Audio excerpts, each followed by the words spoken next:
E aproveitando que vocês falaram aí que vocês são parecidos, né? Vocês são muito parecidos, isso foi uma surpresa.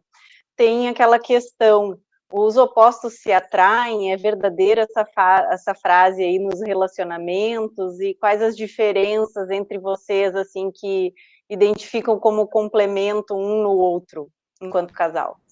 Esse paradigma dos opostos se atraem, no meu entendimento, acho que a Júlia pode falar também sobre isso, depende muito da dimensão que você está na busca de um relacionamento.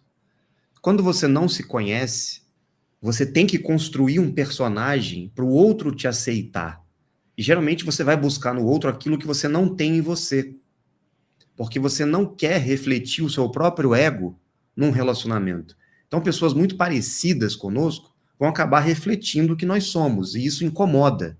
Então, a gente tem que, geralmente, construir um personagem para agradar o outro, para que o outro se sinta satisfeito e nos ame, né? Para que a gente possa suprir o outro e o outro também faz a mesma coisa para suprir a gente. Não é esse o nosso foco. Então, se os opostos se atraem, significa que eles estão buscando um complemento que não é real. Eu não acredito num complemento de duas metades opostas. Eu acredito que duas laranjas, por exemplo, cortadas ao meio, não podem se encaixar. São duas laranjas inteiras que podem somar essa essência que sai das duas laranjas. São duas laranjas únicas, individuais. Ninguém é igual a ninguém. Só que o nível de consciência, a compatibilidade que vai estabelecer uma união verdadeira, não é justamente a diferença no nível da personalidade, do ego, e sim no nível consciencial e no propósito de cada um. Podemos ter diferenças? Temos, muitas diferenças. Só que, quando existe o mesmo propósito, a mesma consciência, ou a mesma busca, o mesmo entendimento do real propósito da vida, mesmo as diferenças nas dimensões do ego e da vida normal, da terceira dimensão, se encaixam, porque elas são permeadas por um propósito maior que entra em sincronicidade na busca do casal. E vai ajustando também, né? Então, o que ele falou do espelho é muito interessante, porque às vezes a gente, quando o ego fala mais alto, a gente se vê, né? Então, aí o outro, puxa, então um vai puxando o outro nesse balançar dos egos, né? Porque existe. Então, ele foi criado de uma maneira, eu da outra, a gente teve várias experiências diferentes, só que, como o Rafael falou, quando é para o mesmo propósito, aquilo está alinhado, a gente já sabe quem é a gente. Quando a gente vê o ego, ele, opa, aí o outro, não, então a gente se espelha muito, e eu acho que isso é importante também, né? A gente se vê muito no outro, às vezes em situações que não são tão bacanas, só que um traz o outro para a realidade. Então, esse balanço é muito importante também, com consciência, óbvio, né? E não de competição, nem, enfim. A gente estava até conversando sobre isso ontem, né? Porque, na verdade, tudo depende do quanto você tem conhecimento e entende o real propósito da vida.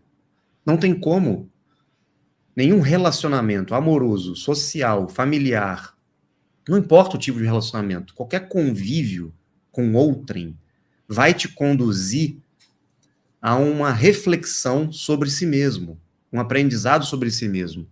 Porque cada um está num estágio de consciência e de evolução.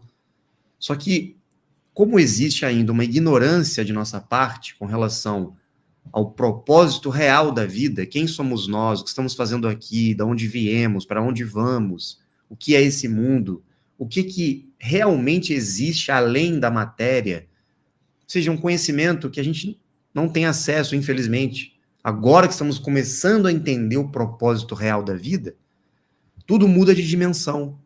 Porque antes nós estávamos buscando relacionamentos nos baseando num modus operandi de vida que não é o propósito real.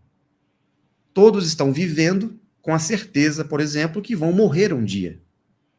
Então nós temos que buscar sempre a segurança, buscar sempre uma garantia, um contrato vitalício de que eu não ficarei sozinho, eu terei segurança financeira, eu terei pessoas à minha volta, eu vou ter alguém que cuide de mim,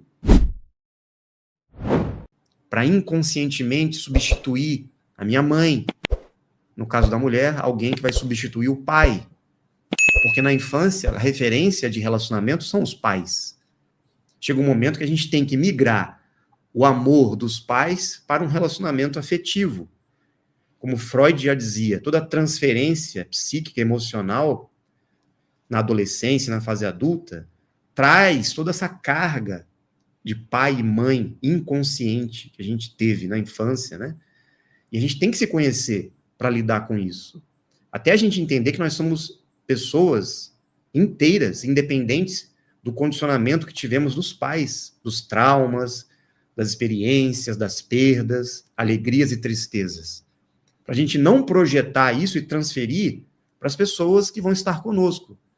Então, quando a gente entende isso e descobre que nós temos que nos conhecer para assumir essa responsabilidade individualmente, que o caminho é individual, aí sim a gente consegue caminhar ao lado, de mãos dadas e entrelaçados, né, com outrem. Porque você é um indivíduo somando energia com outra pessoa, que também é um indivíduo que está buscando essa evolução individual. Então, você sai do nível de que dois precisam suprir a carência um do outro para que os dois se ajudem mutuamente a alcançar o mesmo propósito lá na frente, que é a eternidade. E não o que o padre fala no casamento.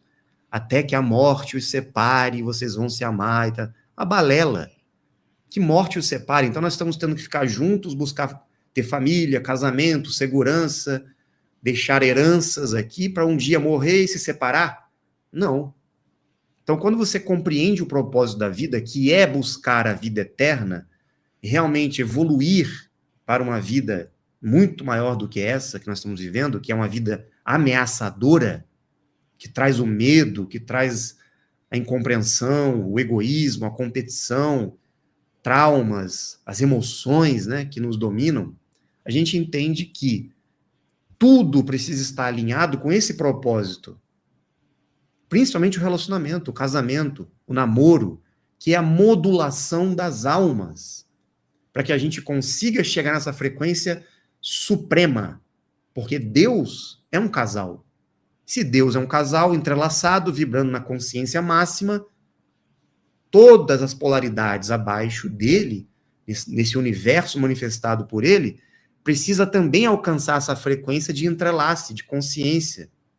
Mas aqui na Terra, a gente vive na ignorância, perdidos, com medo, principalmente medo de ficar sozinho, medo de morrer, medo de não ter segurança material. Então, os relacionamentos estão doentios, porque as pessoas estão buscando segurança, preencher um vazio que elas não conseguem preencher sozinhas. Quando a gente começa a buscar esse conhecimento, entender isso, a gente assume a responsabilidade de que nós dependemos de nós. Eu só vou conseguir amar alguém se eu tenho esse amor por mim, a mesma coisa ela.